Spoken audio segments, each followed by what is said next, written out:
The confirmed cases have crossed 5 lakh. The world's biggest cities are shut. Stock markets are in free fall. The Wuhan virus has triggered an unprecedented crisis in human history. The sheer scale of it is unnerving. One virus has disrupted the whole world. And this leads us to a question. Is the Wuhan virus the world's biggest intelligence failure? Did no one see it coming? Were these countries too complacent? By the time the world swung into action, the virus had already crossed most borders. And now everyone is playing catch-up. Well, almost everyone. There is one country that seems to have an edge right now. The home country of the Wuhan virus, that is China. There is no doubt that China was hit for weeks, that Chinese people suffered. But now China says it has contained the threat. So it's closing down borders and opening up businesses. Fewer cases are being reported. Factories are up and running again. Businesses will take time to revive, but they have made a start. Companies are being encouraged to make coronavirus supplies. They're making equipment other countries might need to fight the outbreak. Gloves, masks, personal protection equipment, even ventilators. So first China put the world in ICU, and now it is selling them ventilators. Is China profiting from this outbreak? As I said, the people of China have gone through unspeakable misery. Thousands have died, they've suffered. But big business and the government now stands to gain in China. And if this sounds too sinister a plot, look at this. This is a book written in 1999, and this could offer clues into the Chinese mindset. It's called Unrestricted Warfare, China's Master Plan to Destroy America. It's a book on military strategy. It was written by two Chinese generals, Qiao Liang and Wang Xiangzu. The book makes an argument. It says that China cannot defeat America in a direct military confrontation, but it can leverage its economic prowess to leave the Americans behind.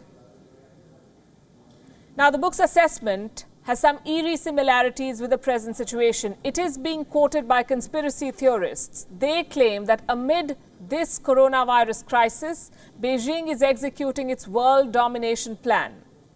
On this show, we do not go by conspiracy theories to make our assessments, so we set out to look for the facts.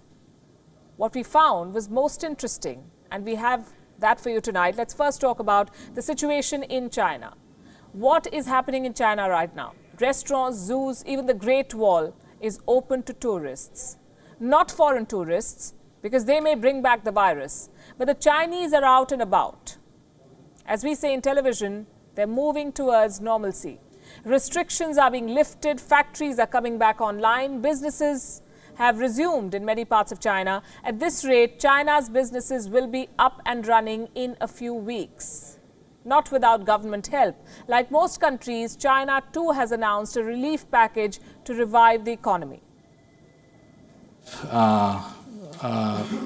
Communicated the figure of a totality of 344 billion US dollars in terms of mainly fiscal measures. First and foremost, we try to stabilize the Chinese economy, and with the measures we have started to take, with the return of the work of the workers and the resumption of productive activities by the factories across the country, I think the Chinese economy is coming back to life. Coming back to life. They have a plan, revive the economy. What does this tell you? While major countries are struggling, China is already making a head start. China also has an interesting pattern. Look at this map. This is Wuhan and the rest of China. The coronavirus outbreak in China is what this map details. Now, some of the biggest cities in China were largely insulated from the outbreak. I say this is interesting because while the virus spread and unleashed chaos in the remotest corners of the world, it couldn't do much damage in China's top cities. I'll give you examples with numbers. Let's start with Beijing. Beijing has recorded more than 500 cases. 8 people died in the city. Do you know what's the population of Beijing? 2.15 crores.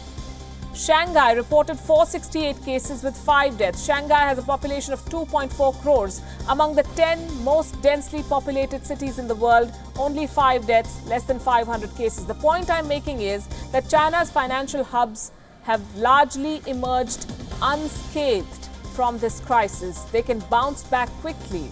They're boosting business by creating opportunities. What does the world need right now? Personal protection equipment, masks, they're in short supply. Guess who's filling the gap? Chinese companies, already at work to supply to the world. According to a report, almost 9,000 new manufacturers started producing masks in China this year. They began business in the first 2 months of 2020. China's daily mask production has crossed 116 million now. Many companies have overseas orders. They're selling outside China. One of the biggest companies is Dawn Polymer. This is a Chinese company. It supplies the fabrics used to make masks. Dawn Polymer has a 40% market share in China. And the value of its shares, the company's shares, has shot up by, listen to this, 417% since January. 417% in 3 months. The holdings of the company's founders now stand at a whopping $1.9 billion. The coronavirus crisis has only meant good news for their business. Here's another example of China creating opportunities from the crisis.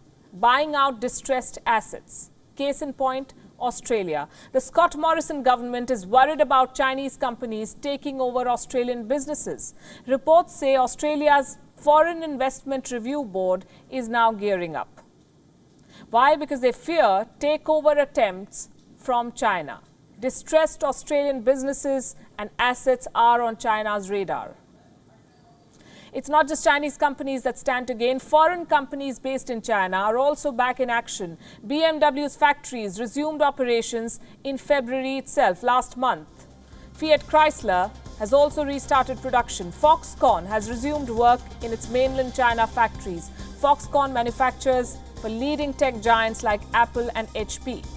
Tesla's factory in China is back online too, reportedly with help from local authorities. Members of the Chinese government allegedly helped Tesla secure key supplies. The Chinese government is going the extra mile to make sure businesses resume operations. In Shanghai, most foreign businesses are back in action. All foreign-funded enterprises have resumed operation, with an 80% employee return rate and a 70% business resumption rate. The overall situation is steadily improving. So while it sounds crass to say that a company or a country profits from a pandemic, these are the bitter facts. China exported a virus to the world. Now the world is sick and China is selling them the balm. And while the world tries to heal, China is already up and running.